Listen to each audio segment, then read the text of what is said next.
Hello, and welcome to the Album Man. And usually I keep my news to my weekly rock news section, but there was some news that, quite honestly, I just had to talk about now and couldn't wait till Sunday or Monday to talk about.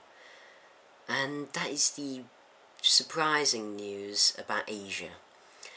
So, when I woke up on, I think it was, Wednesday morning, or Tuesday, I think, I found out that Bowie was coming back, or certainly the 8th of January, and that was, nice and happy.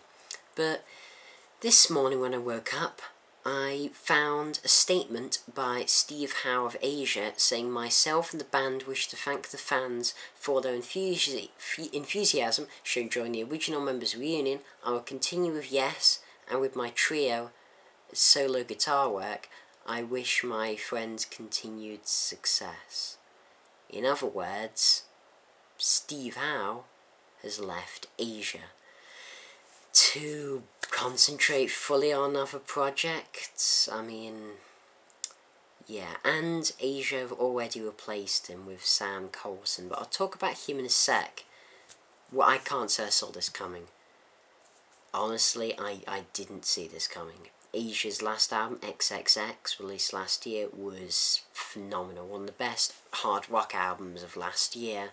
One of the best albums I've heard for, quite a while, to be honest. Certainly hard rock, whereas it was proper, melodic, hard rock, good riffs, catchy as hell choruses, just everything was good.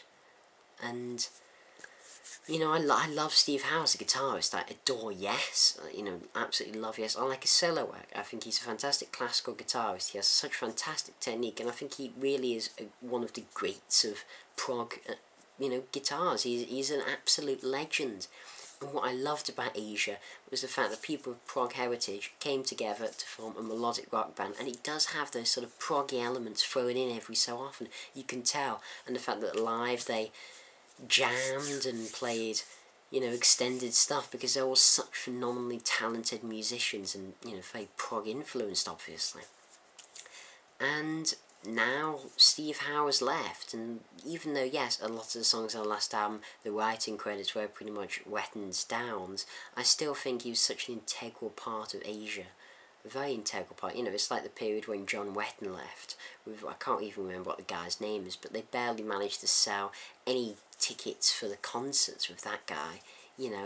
John Wetton brought a lot of appeal to the band for me. Steve had it. I'm sad that I managed to miss my opportunity to see him, because on 21st December I had tickets, but because of Cole Palmer's E. coli, he had to cancel, understandably. I don't blame him. It just makes it more of a shame, because I was honestly, seeing Asia this year was actually my most anticipated concert of the year.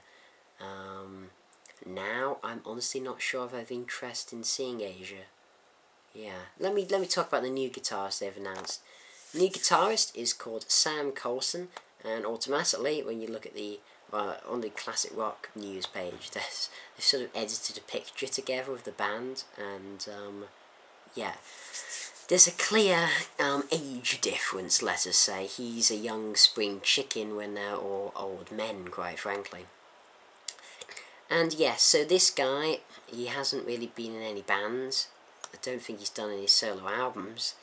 He's just, as they say, a young talent from Bromsgrove in the English Midlands, and he's respected in the instrumental guitar scene and considered a world-class guitar instructor.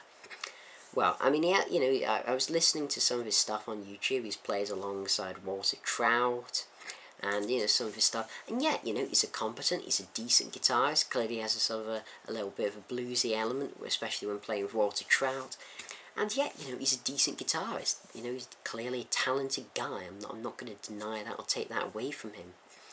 But do I think he'll really suit Asia? No, quite honestly. No, I don't.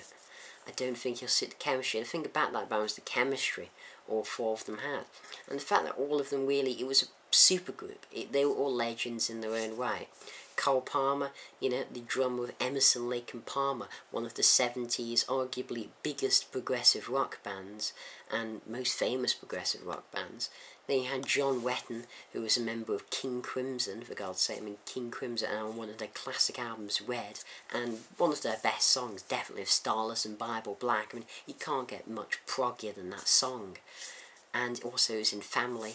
And then Jeff Downes, who was, yes, in the Buggles, but he was also in Yes. I mean, you know, you don't get much more proggy than Yes, King Crimson, Emerson, Lake and Palmer. And this guy, he isn't a known guy, doesn't seem to belong in a supergroup.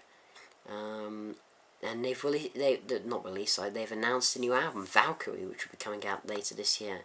This is Steve Howe. It would have been one of my most anticipated albums of the year, if not my most anticipated. Now, I'll give it a listen, but I'm not expecting much. Don't think I'd really see them tour. Undecided. Yeah, I'm not happy about it, to be honest. I'm not happy about it. Oh well, you know, what can I do? It's a shame, but yeah, just thought everyone should know if you haven't found out already. So this has been the Albman. Thanks for watching. Comment, rate, subscribe, and as usual, long live rock and roll.